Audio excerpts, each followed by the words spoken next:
வடநாட்டில் உள்ள பண்டரிபுரத்துக்கு போய் பாண்டுரங்கனை தரிசிக்க முடியவில்லையே என்று ஏங்கும் பக்தர்களுக்காக தென்னகத்திலேயே ஒரு மாபெரும் வரப்பிரசாதமாக அமைந்துள்ளது ஒரு அற்புதமான திருத்தலம்.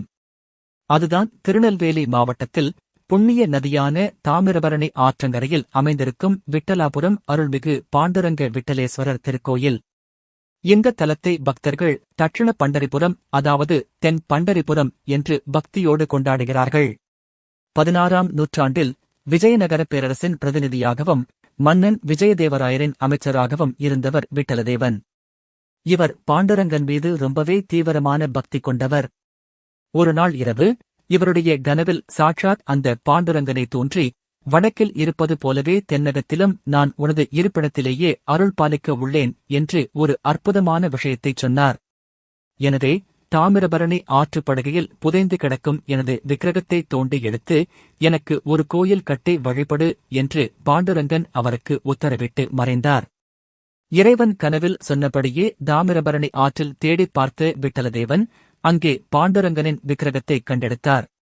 ஆற்றிலிருந்து 2 கிலோமீட்டர் தொலைவில் ஒரு நகரத்தை உருவாக்கி அந்த விக்கிரகத்தை அங்கே பிரதிஷ்டை செய்தார். தன் பெயராலேயே அந்த ஊருக்கு விட்டலாபுரம் என்றும் பெயரிட்டார். ஆரம்பகால பாண்டிய பாணியிலும் அமைந்த இந்த பிரம்மாண்டமான கோயில் விட்டலதேவனின் மாபெரும் பக்தியால் உருவானது.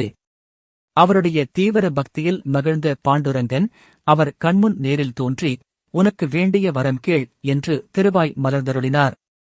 அதற்கு விட்டலதேவன், பெருமாளே, உங்கள் சந்நிதியை நாடி வரும் பக்தர்களின் வாழ்வில் என்றும் மகிழ்ச்சி பெருக வேண்டும். உன்னை நாடி வந்து பாடி நிற்பவர்களுக்கு சகல சௌபாக்கியங்களையும் நீ தந்தருள வேண்டும் என்று எந்த ஒரு சுயநலமும் இல்லாமல் வேண்டினார். பக்தனின் வேண்டுதலை ஏற்ற இறைவனும் அப்படியே ஆகட்டும் என்று வரமளித்து இந்த ஊர் மக்களுக்கும் தன்னை தேடி வரும் பக்தர்களுக்கும் செழிப்பையும் அமைதியையும் வழங்கி அருள் பாலித்து வருகிறார்.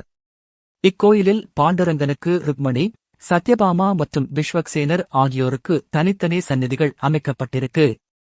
குறிப்பாக ருக்மணி தாயார் சந்நிதியில் உள்ள சிற்ப வேலைப்பாடுகள் மிகவும் அற்புதமாக இருக்கும்.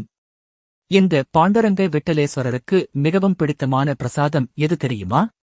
பால் பாயாசம் தாங்க. இதை சுவாமிக்கு நைவேத்தியம் செய்து வழிபடுவது இங்கு மிகவும் விசேஷமான ஒன்றாகும்.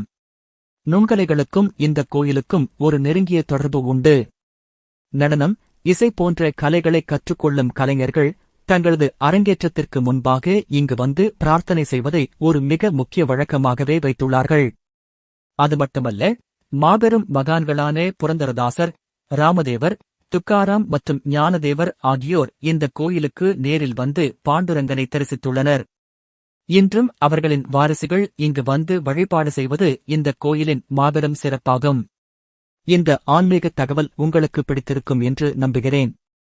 இந்த வீடியோ உங்களுக்கு பயனுள்ளதாக இருந்தால் லைக் மற்றும் ஷேர் செய்யுங்கள். இதேபோன்ற மறைக்கப்பட்ட வரலாற்று அதிசயங்களையும் ஆன்மீக ரகசியங்களையும் எளிமையாக தெரிந்து கொள்ள நமது டைப்போபீடியா சேனலை சப்ஸ்கிரைப் செய்ய மறக்காதீர்கள். Small tips, big impact. ஓம் நமசிவாய.